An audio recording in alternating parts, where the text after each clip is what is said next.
channel. Today we are going to be talking about all of the books that I read in March, and I didn't realize I read so much. And then I started looking back at this to get all of my stats figured out, and I was pleasantly surprised. So we're just gonna jump right in because I have a lot of books that aren't physical books that I own, and if I don't jump in quickly, I'm going to forget about them. So I read 19 books in March. I think I put 10 on my TBR list when I picked all of my TBR, and I only missed 2.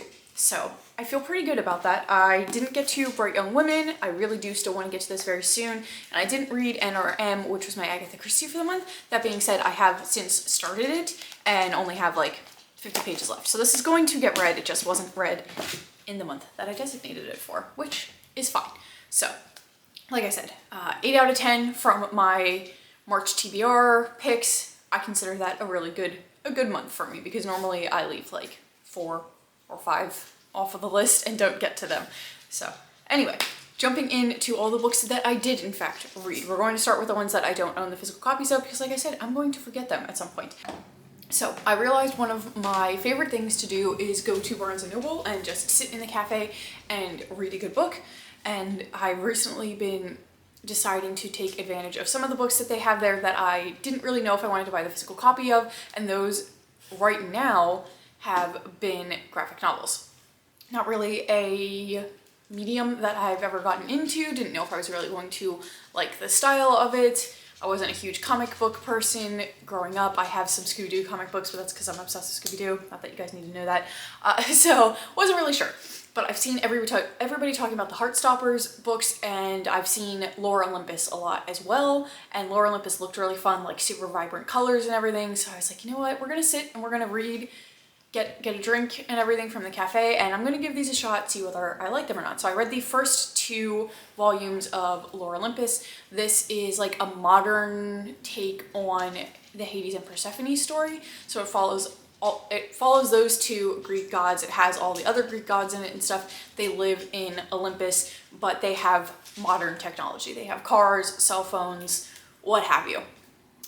And they're cute, they're fun. Like I said, the graphic design in them is really wild. Like there's such vibrant colors and it really pops off the page.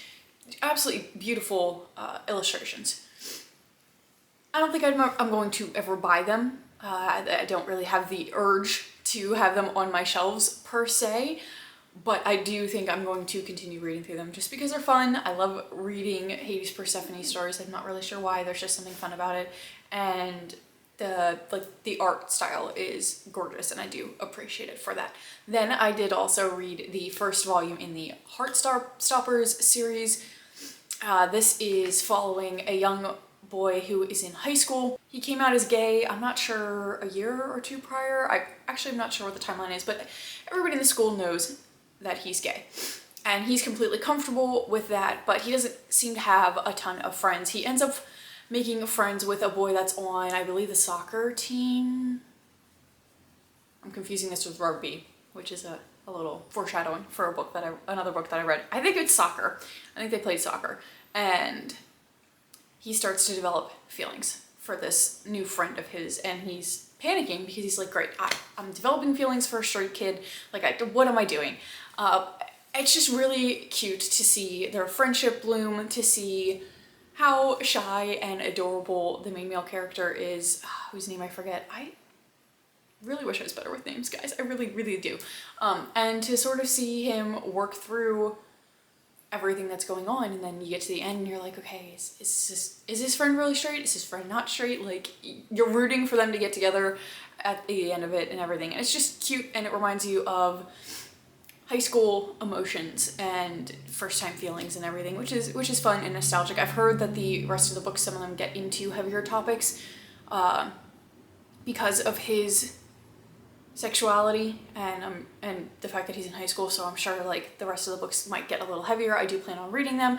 Again, not sure that they're ones that I necessarily want to purchase on my own, but I do want to finish reading through the series because it's cute and I like it. And again, the artist for this is very different than the artist's take on Lore Olympus, but I love seeing the different ways that art can take form. So anyway, those are 3 of the books that I read at Barnes & Noble that I don't own the physical copies of. I have one more book that I don't own the physical copy of, and that is Heir of Illusion. I read an ARC edition of this, and oh my god. I'm so happy that I did, because you guys, I truly, truly believe that this has the potential to become like one of the next favorite romantasy series. It was just stunning. Like, just the right people need to get their hands on it. I really do think that it's going to explode. I already ordered a physical copy of it. Actually, it should hopefully be here sometime later today. So because I needed the trophy on my shelf. Like, I was obsessed. This follows a young woman who is more or less like a slave to the king. She was taken in when she was really little, and she had developed this connection with him, and then the older that she got, the more controlling the king became, and she started to realize that this was not a good situation for her to be in. She is now working as an assassin for him.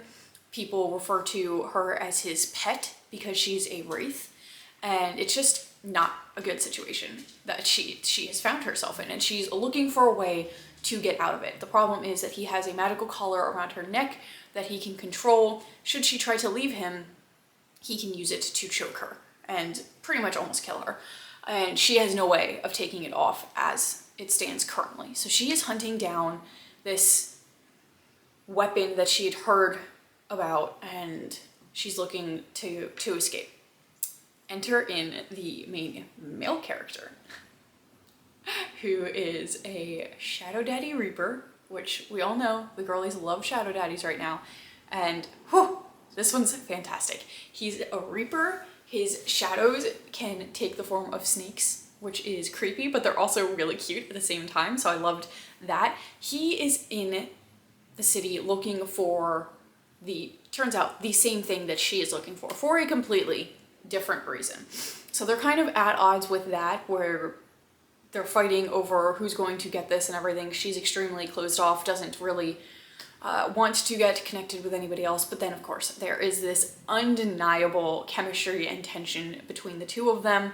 And they come to this begrudging agreement that they're going to work together to try to find this weapon. I truly just loved the tension, the angst, the yearning, the slow burn. This is a slow burn, guys, so like, you better love a slow burn. I loved the slow burn. And I also loved the characters. Like, I loved seeing the main female character, like, being a wraith is really cool. I haven't seen that in fantasy series too often, so her magic and the way that she can use it is really unique and really fun.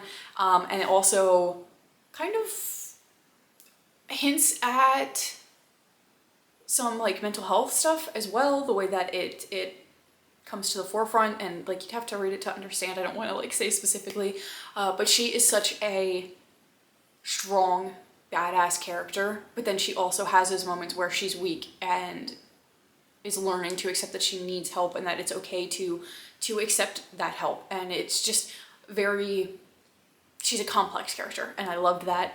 And the main male character, again, he was just so perfect main male character. Like, he's broody and obsessive and sarcastic, and he just desperately wants to help her, which I love as well. But he also wants her to be able to fight her own battle. Like, it was just, the character dynamics were just top tier, like, fantastic. Love them so much. You guys definitely need to go check this out. It is available on Kindle Unlimited, and then you can buy the physical book off Amazon, and you can thank me later because it's great. Like I said, I think if the right people get a hold of this book is going to blow up. So anyway, moving on to all the books that I have physical copies of. We're just, again, no particular order because I forget. First up, we have Daydream by Hannah Grace. I've been meaning to read this for so long, but I was waiting for my friend Malika to be able to read it with me because we have buddy read the entire series so far. This is my favorite out of the series. The first book is Icebreaker, then you have Daydream. No, not Daydream, Wildfire, and then Daydream. And this follows Henry's stories. Henry is introduced in the first book. He's one of the hockey players, and he's portrayed as being, I don't know if he technically falls under neurodivergent, but he stresses more than the rest of the male characters, and he gets in his head a lot more. And there's definitely, like I said, I would categorize him as neurodivergent, and he's struggling a lot with schooling. Then he meets Hallie. Hallie is trying to become an author. She's trying to write this book for a competition. It's supposed to be a romance book, and she realizes, like, I don't have that much experience in the romance department. So he agrees to help her if she agrees to help him with his classes, because she has different ways of studying that aren't the traditional way of studying, but they work for him. And once he realizes this, he's like, please help me. Like, I need help. I will help you figure this out. We'll go on like dates and we'll fake date and everything, and it'll be great. And you'll be able to write your book. And just the friendship that they form first before it ever turns into anything physical was beautiful to watch develop. And this one felt like it was a lot less spice than actual romance, and I appreciated that. I also just appreciate Hannah Grace's writing style. It's been so long since I've read one of her books, and I forgot how much I loved it, but I was sitting, this was another one I read at Barnes & Noble, I was sitting in the cafe laughing, just giggling to myself, because I was like, this is just so funny. And just the internal monologues that Hallie was having, especially about her previous relationship, where she's like, oh, I wish it had been this, and I'm like, girl, no you don't. No you don't. Like, coming from somebody who just went through that, no, be grateful. This is how this is going for you. But yeah, it made me laugh a lot. So I would definitely recommend. Obviously this was a 5-star read for me. Just grab a whole stack. Then, in a drastic shift, we have Hunting Adeline. This is the second book in the cat and mouse duet. I feel weird giving this a 4-star because it's dark. It is so dark, and like even more so than the first one. And if you don't know, the cat and mouse duet follows a young woman named, I forget what her name is, my god, I suck at this, named Addie, and she is being stalked by someone. She doesn't know who it is for the longest time, and then eventually he makes himself known, this sort of questionable relationship forms and everything like that. He has a lot of stuff going on for him personally that is very dark, very dangerous, and she starts to get wrapped up in it. And at the end of the book, that all comes to a head, and she is extremely wrapped up in it and now suffering the consequences of her connection with Zaid. So this book is following all of the consequences of that, of trying to, how do I even say this without giving anything away? I don't really know how to, so we're just gonna leave it at that. That being said, like, all of it's dark, and it does not shy away from depicting the realities of the situation that she is now in, or the situation that so many women find themselves in. And it's a situation that I fear the world, the country as a whole, the world as a whole, still doesn't want to acknowledge is in existence, that it's a problem. So a lot of my 4-star rating came from the fact that I appreciated that. I understand that not everybody's going to be able to read about those situations in such a graphic way, in such a realistic way, and I understand that, and that's perfectly reasonable, that's perfectly okay. But dark romance, aside from covering some of the taboo romance things, or like the kinks and everything like that, it also just highlights dark topics that people don't really want to discuss in mainstream literature, and it did that, and I appreciate it a lot for that and for looking at the reality of it. Again, not everybody's gonna like this. Not everybody's gonna be like the on-page assault and the graphic nature of it, and I've seen a lot of arguments. So if she didn't need to write it like this, I get that you don't have to, but like, does it make it sink home a little bit more? Does it make you feel worse about the fact that stuff like this happens? Yes, it does, and I appreciate it so much for that. So I'm gonna get off my high horse about that one, but I did really actually enjoy that book a lot. Then we have Once Upon a Dream. I just chucked the bookmark to the side because I think I made it all of like 80 pages into this before I DNF'd it. So yeah, this was a DNF, couldn't stand it. This is supposed to be like a fairy tale retelling for Sleeping Beauty, and the whole premise is, what if Aurora never wakes up when the prince comes and gives her his kiss? What if she's stuck in the stream and she has to fight her way out and everything like that?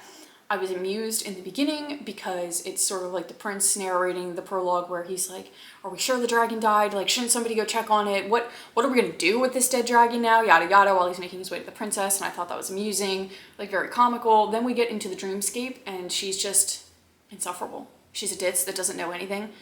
She flits around the castle, does nothing with her life.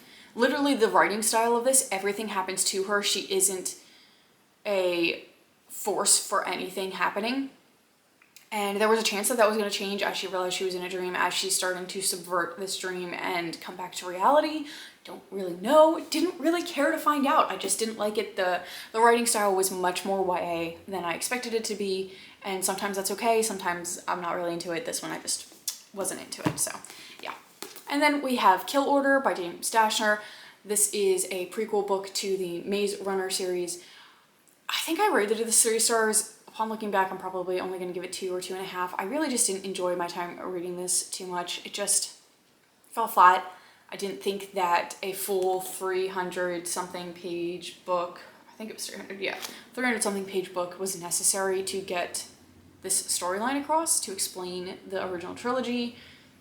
I don't know. There's another prequel book too, and I have a strong feeling that we probably could have connected the two in one book and made it a little bit more substantial and worthwhile to read. This was just a lot of fight scenes, like on and on and on, and they were really repetitive, and it just was boring. And by the time they were resolved, it really didn't feel like we were getting anywhere with this story. So that was disappointing.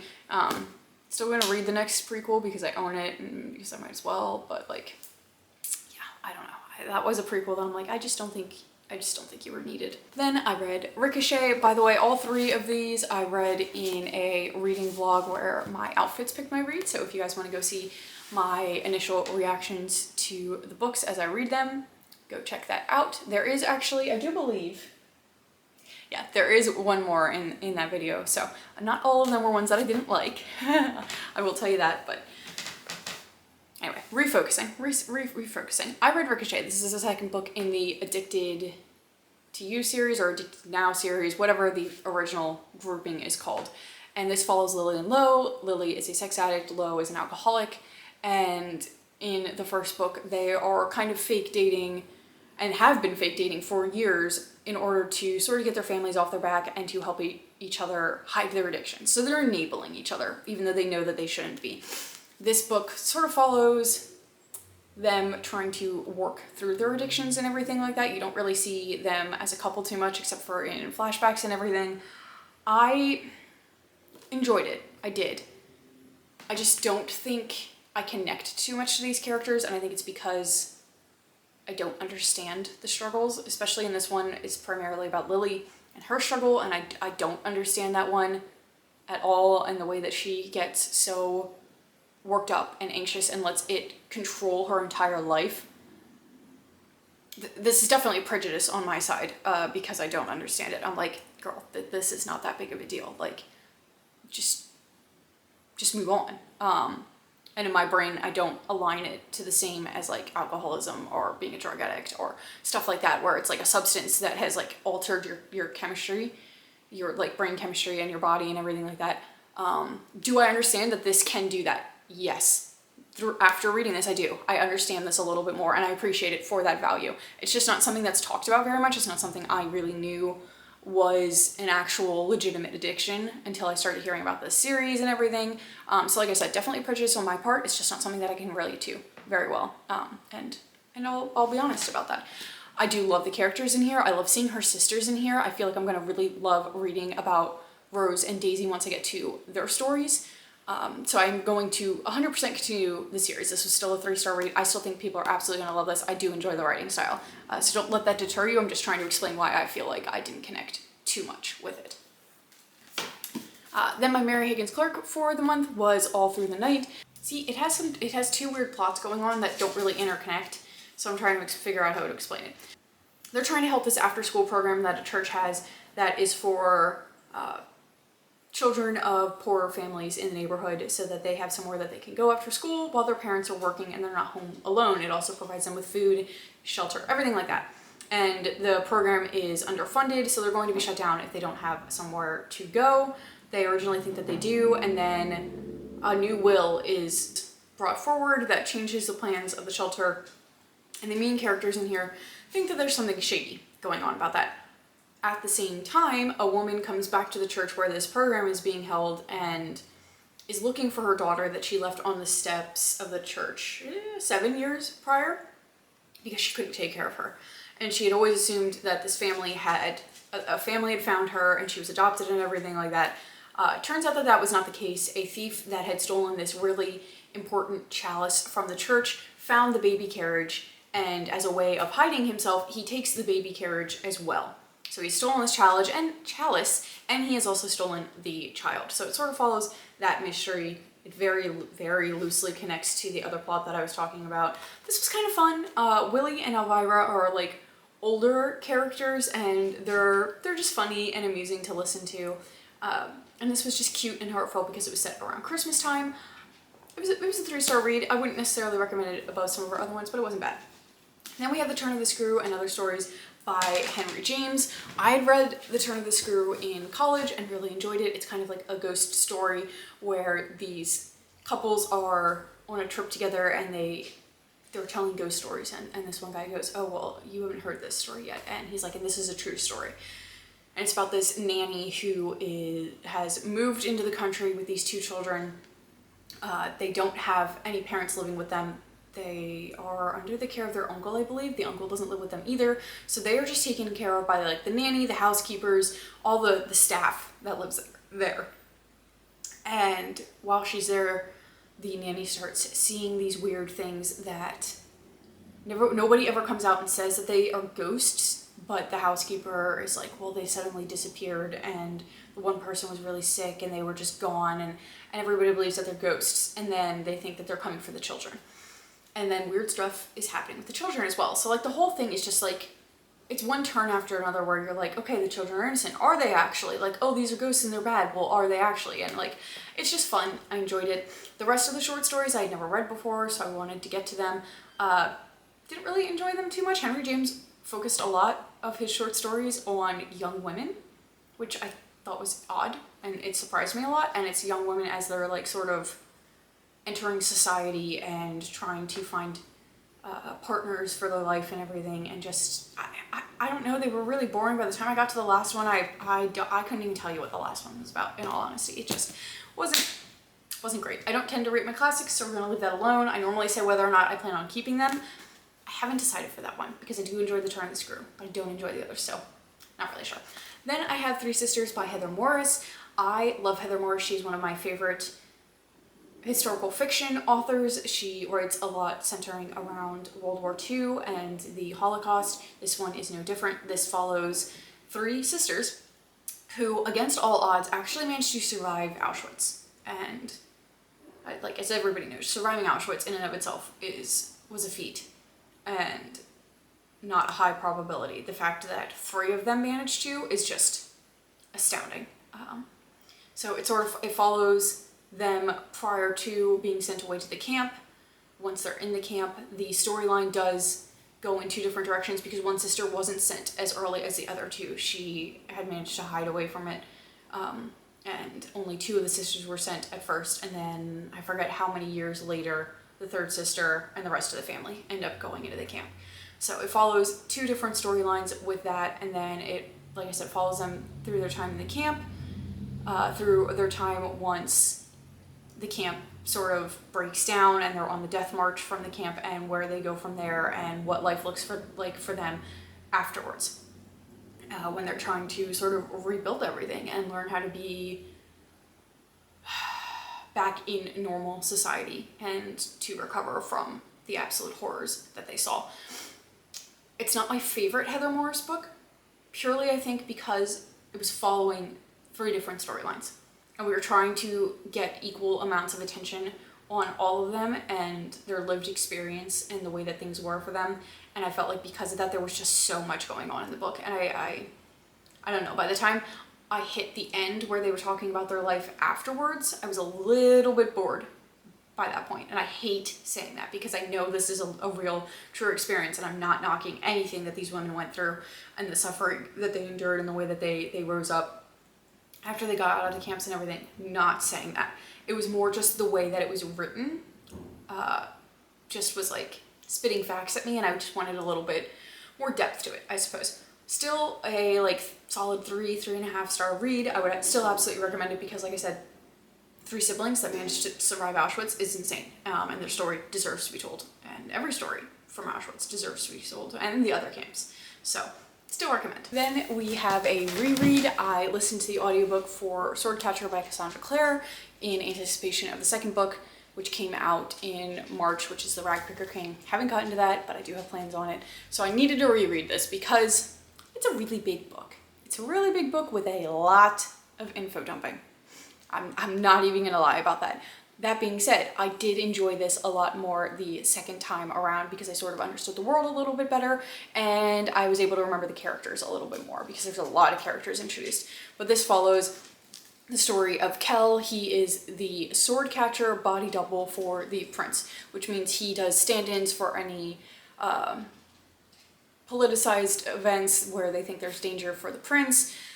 He is expected to be the one to take the sword if somebody were to attack or try to assassinate the prince. So it follows his story. It also follows the story of a young Ashgari healer and her experience in their community, and they used to have magic, but now they don't. She's trying to find this cure for her friend, and she starts stumbling into potential magic, and she doesn't really know what to do with it, but she's being denied a lot of access to medical texts and education because she's a woman. For a third side plot, we have the Ragpicker King, who is it the Ragpicker King? There's two other kings. I think it's the Ragpicker King, and he's kind of like in charge of the underbelly of the city and sort of all of the crime that happens there, and he actually, in all reality, keeps a lot of it under control and everything like that. Kell and forget the Ashgari's name, Lynn. Kell and Lynn end up being connected to the Ragpicker King, and he has some requests of them that they're all just trying to work out, like, what would be best for my life, what would be best for my friends, where do my allegiances lie, all of that stuff. The way that everything weaves together is really well done, but like I said, there's a lot of info dumping. The way that this ends off is definitely a cliffhanger, and I'm really excited to see where the second book goes. So moving on from that, because that was a reread. Then we got to Binding 13. I'm so sorry to everybody that has told me to read this series and that I ignored because I didn't think that I was going to enjoy it as much as everybody says. I was wrong. This is a 5-star read. I was obsessed. I loved everything about this book. I loved the romance that was talked about. I loved the writing style, everything. And it was just incredible. It follows these two teenagers that are in high school. Johnny is 17, almost 18. He is a rugby player. He's trying to become a professional rugby player. He's extremely good, but he is battling his own personal issues when it comes to playing rugby. Then there's Shannon. Shannon was a student at a private school, but she went through a lot of abuse and bullying at the school, so she's now transferred to Tommen College, which is a private school where Johnny plays rugby. They have this super funny, kind of really sad, meet cute, and their relationship sort of goes from there because there's like just this instant connection that they have with each other, but there's a lot of personal things that are in the way because Johnny is planning on leaving. He wants to become a professional athlete, and Shannon has a lot of stuff going on from her past, like the trauma from her schooling, and then stuff with her home life as well. A lot of triggering topics, so like definitely check out Trigger List if you tend to have some triggers. It'll probably be in here, in all honesty. Very, very upsetting and sad, but then again, the relationship that they have and the way that they love each other is so moving. I love the side characters too. Gibbsy is my favorite. He makes me laugh every time he's in a scene. Like, he's just freaking hilarious. And I will say, the amount of sexual content in this book for a YA book about high schoolers and the amount that they talk about it, freaking hilarious. I did not expect it. Doesn't bother me any because, like, in all reality, it's probably how much high school boys talk about it, but like, oh my god, there's a lot of it in here, and it did just really make me laugh. It's not something that I thought was in here, so I was obsessed. I immediately jumped into the second book, which I have already finished, but I technically finished that in April, so we're not going to talk about that one here. But yeah, this has me in a chokehold. I think this is probably going to be a God tier series. Like, I love this so much. Like, the depth that she puts into this and all the characters, and it's everything. It's everything. Go read it if you haven't. Please don't let the fact that they're in high school deter you. This definitely doesn't feel like a YA high school drama. It feels like so much more than that. Then we have Blood of Hercules, which I still don't know how to talk about this book. This feels like, it felt like such a fever dream reading this. And I was just baffled the entire time. I think I rated this 2 stars. I still don't know if I'm gonna give it 3 or if I'm gonna leave it at 2. I don't think I would recommend this per se, but I am going to read the second one.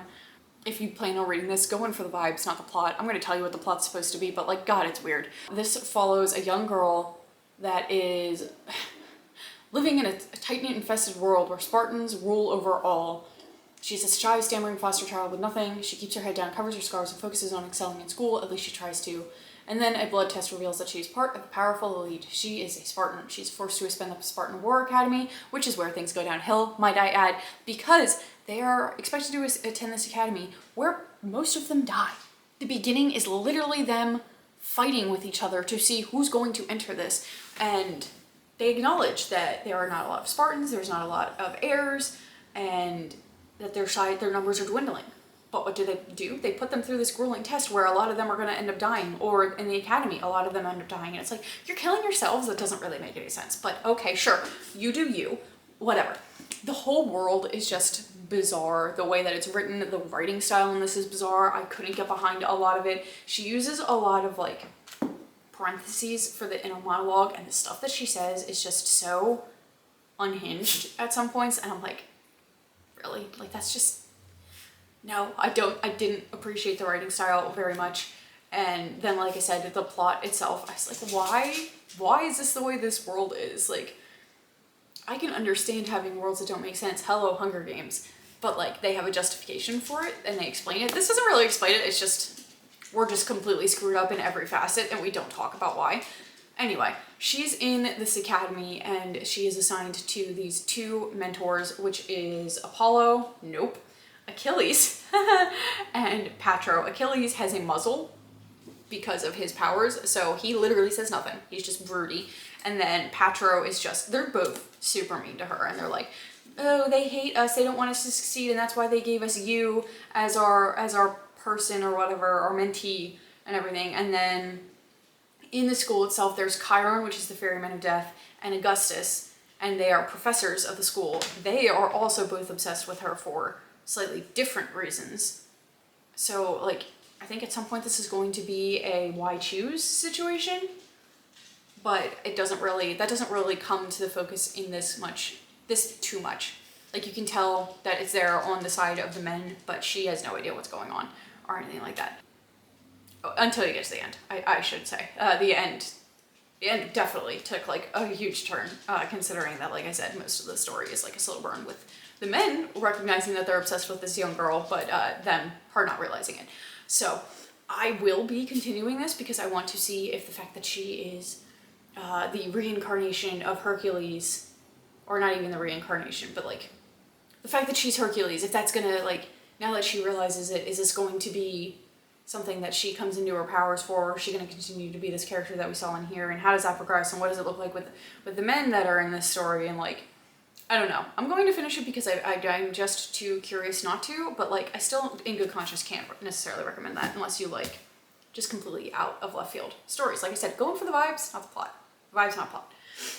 Then we have one that I've been trying to read for quite a while now, and that is Mistborn by Brandon Sanderson. I'll surprise you guys by saying this is 5 stars.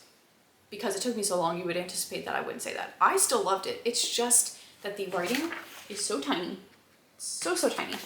There are a lot of pages, a lot of words on page, and it's a high fantasy, which means it's very in-depth.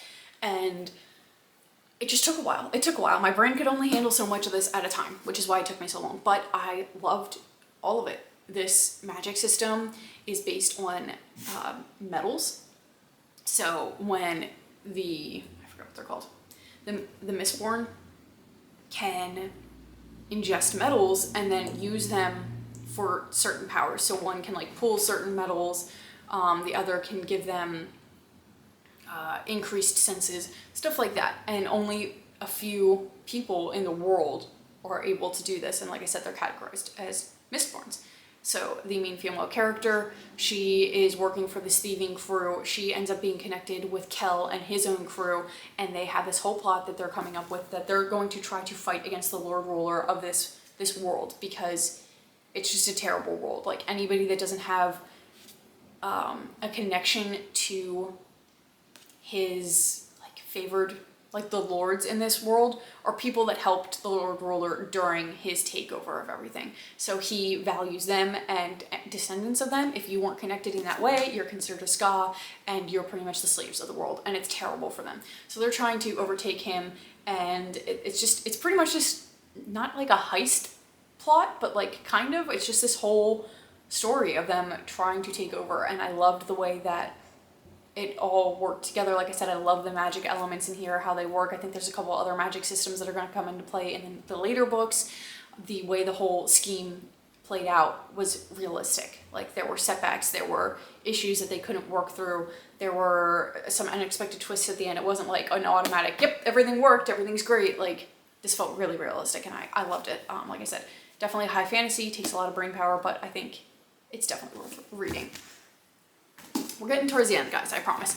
Then we have The Teller of Small Fortunes. This is just a cute, cozy fantasy. It follows a young woman named, I forget what her name, Tao, if I'm pronouncing that right, which I'm probably not. She is able to tell fortunes. So she's traveling the country, and she's just bouncing from place to place telling fortunes. She's in part of the country where her people aren't necessarily favored, because it's two different, like I said, two different races and everything. So that's part of why she doesn't really stay anywhere, but she feels like she has no connections because of that. She ends up meeting these two men that are out looking for a young girl who went missing, and she sort of joins up with them, and now her little group of her and her donkey become, or a mule or whatever, become her and some new friends that she ends up making. And it's just funny because a lot of cozy fantasies that I have, it's like this character who is alone and prefers to be alone, and then they have friends thrust upon them, and they're like, do I really want this? Like, can't you just go away? I miss my solitude. And that makes me laugh. And then they go, well, maybe I do appreciate having a little bit of a family. So it's just cute, it's fun. The fortunes that she tells are cute, and but it does have, like I said, some more important topics like prejudice and racial relations and everything like that, but it's presented in a fluffy sort of way. So that was like a 3-star read. It's fun if you enjoy cozy fantasies. And then I'm gonna save my favorite for last, which is a dangerous thing because how many people actually make it to the end of the video, but that's what we're doing. Then I read A Conjuring of Light. This is the last book in the Darker Shade of Magic series. Because it's the third book, I can't talk too much about this, but I do love this series, and I love the way everything culminated into this final book. You get a lot more POVs in this book, which I appreciate. The character development that you see throughout the series and then into this one was so well done. I just love it. This whole series follows a world where there are different versions of London, and only the Antari are able to use magic to pass through these different versions of London. So there's the white London, the gray London, the red London, and then I think the black London. People can have magic, especially in the red London. People do have magic, but like I said, not everybody possesses the ability to travel within their own world and then to the different worlds. And Kel is the Antari that's able to do this. He just wants adventure. He wants more with his life. Because of that, he ends up sort of taking something that he's not supposed to, and that results in a lot of very negative things happen that just progress through all of the books. So this is the culmination of that. I really enjoyed this. This is like a 4.5-star read. I strongly recommend that series. And then lastly, like I said, we have my favorite. And if you've hung around for this long, I appreciate it, because I know I've been yapping for a very long time at this point. Like, I can feel it in my throat. That is Sunrise on the Reaping. This is 5-star, 6-star, God tier. Can't stop thinking about this book. I know I talked about the Kill Order and how that was just completely unnecessary as a prequel. This is a prequel done right. This was necessary, this was needed, this is everything in my life, and I will never not love this book. This follows Haymitch's story when he is in the 50th Hunger Games? 50th annual Hunger Games. You get to see Haymitch in the original trilogy, so you know that he doesn't die in this book. But in those books, he is presented as this alcoholic who could care less about the people that he's mentoring. He could care less about everything. And you're like, it's almost kind of like, what are you doing with your life? Like, why? This presentation of Haymitch is so different. He has a family, he has somebody that he loves, he's carefree, he's a young boy with some hopes and aspirations for himself despite being stuck in District 12 and the fact that there's rapings and everything like that. And you're presented with someone that's so different, and as you're reading it, you're going, okay, I know what you turned into, and I know that there has to be a really good reason for why, and my goodness, I don't want to know what that reason is. But you learn what that reason is. The Easter eggs, the connections from this to Ballad of Songbirds and Snakes, which is the other prequel, to the original trilogy. So well done, so well mapped out. I have a reading vlog of this. You guys should go watch it if you want like my in the moment thoughts and everything like that, because I don't have the time to just go in depth with it right now. It is spoiler free. Should have done a spoiler version because like there's just so much about this that I want to say that I can't because it spoils stuff for this, and like I will leave it at this. The world that Suzanne Collins made when she made the original one and the way that it is able to connect back to prequel books that she wrote 10 or 15 years later is insane. It's absolutely insane the way her brain works, the way that she must have mapped out all these characters and the games originally. Mind-blowing. And then this book has so many other topics in it too that are really important about implicit submission and about propaganda and control and allowing that control. And like there's so much political topics in here too that are relevant to today's world, which she said she would never write another book if she didn't have something else to say. And like she had something to say and she freaking said it in this book, and it was so beautiful and well done. I sobbed so many different times in this. Still can't stop thinking about it, and it's been 2 or 3 weeks at this point. Like I loved everything about this book. So yeah, I'm gonna stop rambling about that because I could keep going for a really long time with that book. But those are all of the 19 books that I read in March. Like I said, didn't think it was that good of a reading month, but it really was. So I'm super excited about that. Let me know what you guys read this month, what your favorite book was, because I love hearing new favorites. If they're not ones I've read, I put them on my TBR because I can't help myself. So yeah. Anyway, thank you so much if you stuck around this long. I will hopefully see you guys in another video very soon. Bye.